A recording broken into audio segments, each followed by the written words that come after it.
हिमाकत लगातार इन बांग्लादेशी घुसपैठियों की बढ़ती जा रही है। एक के बाद एक सरकार की तरफ से जिस तरीके से जवानों की तरफ से कदम उठाए जा रहे हैं बॉर्डर पर कि यहां पर कोई अवैध घुसपैठ ना हो पाए, उसी तरीके से इनके कदम भी आगे बढ़ते जा रहे हैं। देखिए किस तरीके से ये अवैध लोग जो हैं बांग्लादेशी बढ़ते हैं आगे और ऐसे में जवानों पर हमला भी करने की इन्होंने कोशिश की।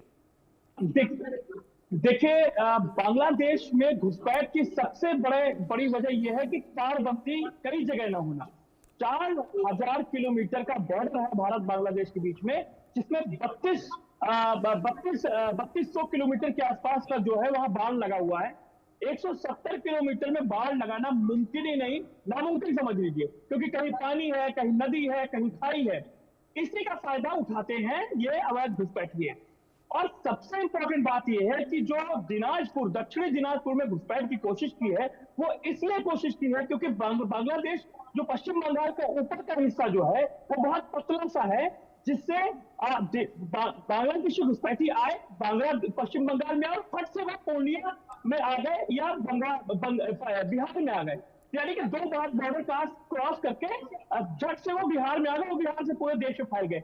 ये जो मॉडल अपनाया है घुसपैठियों ने, बहुत ही खतरनाक है। तो मैं घटना की बात आपको बताता हूँ। आज सुबह तड़के की बात ये है कि तस्करी के चलते, क्योंकि आपको पता है कि यहाँ से गाय तस्करी होती है और बांग्लादेश से यहाँ पर हिल्सा फिश, जो हिल्सा फिश है वो बहुत स्वादिष्ट होती है, वो पद्मा रिवर में ही पाई जाती है। तो वहां से तस्करी होती है हिल्सा फिश, जो बहुत ही स्वादिष्ट होती है और पश्चिम बंगाल में बड़े चाव से खाई जाती है। और जो पद्मा नदी है उसमें खासतौर पे ये फिश मिलती है, तो वो वहां से तस्करी होती है। और इधर से होती है गाय की तस्करी, बांग्लादेश को की जाती है। तो ये जो तस्कर है ये घुसपैठ की कोशिश कर रहे थे, जिसका बीएसएफ ने विरोध किया। पहले हाथापाई हुई, लेकिन उसके बाद धारदार हथियारों से कई सारे अवैध बांग्लादेशियों को बुला लिया जाता है और आपस में मार होने लगती है।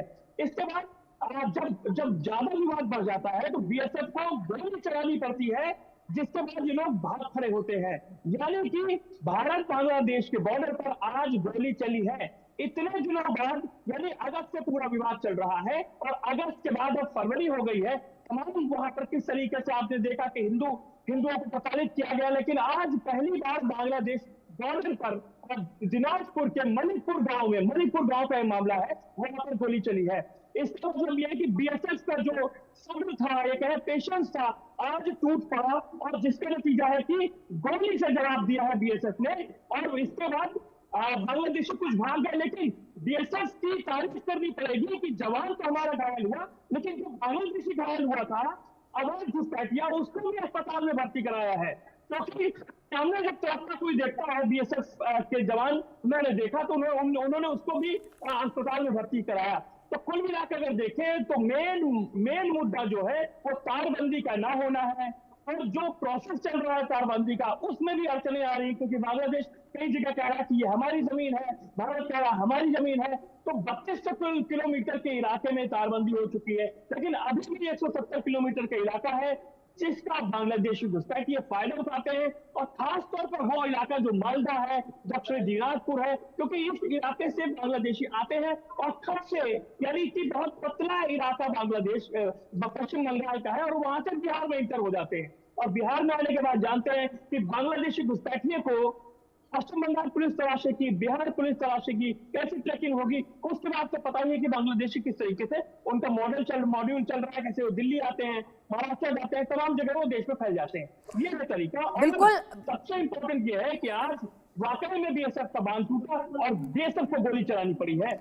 बिल्कुल आशीष, बिल्कुल बीएसएफ को गोली चलानी पड़ी है जवानों को यहाँ पर इन को भगाने के लिए, तितर बितर करने के लिए या फिर कहीं ढेर करने के लिए। लेकिन अगर बात की जाए तो देखिए ये जिस तरीके से पहुंचे थे घुसपैठिए यहाँ पर, जिस तरीके से तस्कर यहाँ पहुंचे, इनके पास कटर था, जो नुकीले तार बॉर्डर पर लगे हुए हैं, उन नुकीले तारों को उस कटर से काटा गया। हाथ में तेज धारदार हथियार ये लेकर पहुंचे थे, काफी खूंखार तरीके से ये पहुंचे हैं यहाँ पर। और ऐसे में किस तरीके से खुलेआम, क्योंकि इन्हें पता है कि हालात फिलहाल कैसे चल रहे हैं, ऐसे में इनको मौका मिला और ऐसे में इन हालातों को और भी ज्यादा बदतर करने की इनकी कोशिश नजर आई है।